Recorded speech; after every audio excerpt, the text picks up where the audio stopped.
Why do some people have more influence than others? Why do certain hierarchies seem to be stable, even though many people may not agree with them? These questions lead us to the concept of orders of power, which is helpful for explaining the persistence of inequalities and hierarchies.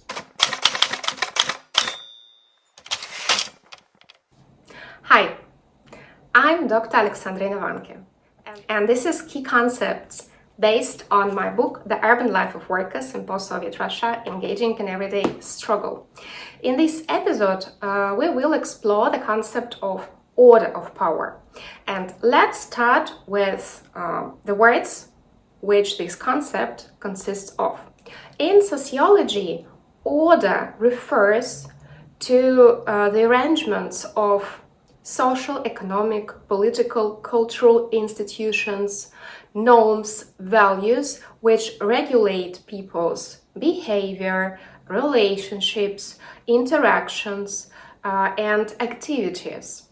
Social institutes, which are part of larger orders, like prisons, schools, hospitals, factories, are the spaces where power is exercised and accommodated.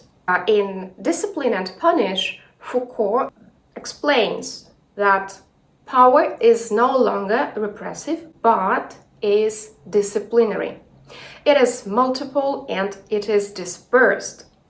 Foucault understands power as a verb, as a technique. These power techniques are inevitably connected to resistance, to discipline and domination. In the previous episode, I explained the concept of structure of feeling, which means, according to my understanding, an affective principle regulating senses, imaginaries, and practical activities. And these practical activities take place or are framed or regulated by orders of power. According to my understanding, structures of feeling take a mediating position between orders of power and the level of everyday life. Another concept which can be used is the concept of regime of governmentality. In his later research on biopower, Foucault develops the concept of regimes of governmentality, which regulates the population in a particular territory. This can be exemplified in regulation of birth rates or medical regulation of population during pandemics, like we experienced COVID-19 pandemic restrictions when we had to stay at home. In my book, I use the concept of regime of governmentality or order of power to analyze the contextual frame in which everyday struggles take place in Russia.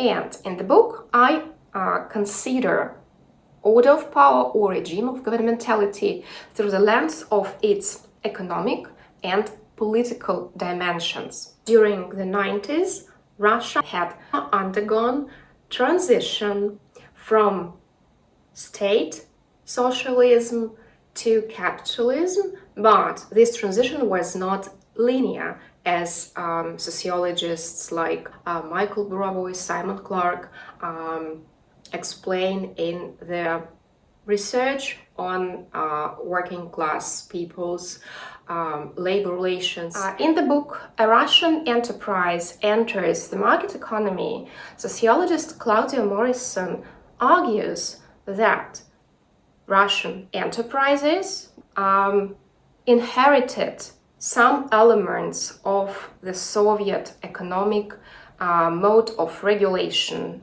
of production and relied on personal networks between managers and workers.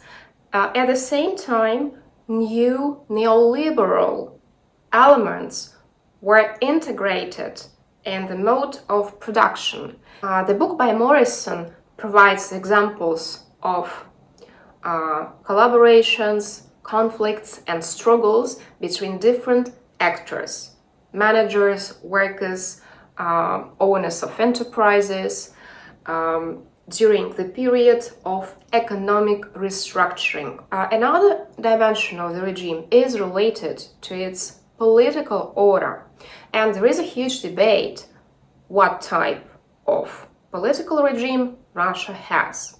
Before the Russia-Ukraine war, some argued that Russia had an authoritarian rule with quite intense economic growth. Some others claimed that Russia had a hybrid regime with some democratic freedoms, while some others claimed that Russia was undergoing a rapid transition from democracy to authoritarian country. In the book, I argue that contemporary Russian regime is neoliberal, neo-authoritarian, and in such kind of political regime, open protests are forbidden, impossible, risky, and often result in imprisonments. At the same time, the contemporary type of neo-authoritarianism is characterized by surveillance, digital surveillance, through web cameras, which are everywhere in big cities, or digital surveillance on the internet, or accumulation of digital data about people, in particular institutions. These are all the examples of exercise of power and regulation of population through digital technologies, which are not only take place in Russia. In the book, I argue that we should take into account the larger orders of power, the contexts, political and economic contexts, in which everyday struggles, protests, and some other forms of activities take place, because these orders of power create possibilities for these activities and restrict them. But at the same time, in such neoliberal, neo-authoritarian regimes, people still have some freedoms in everyday life.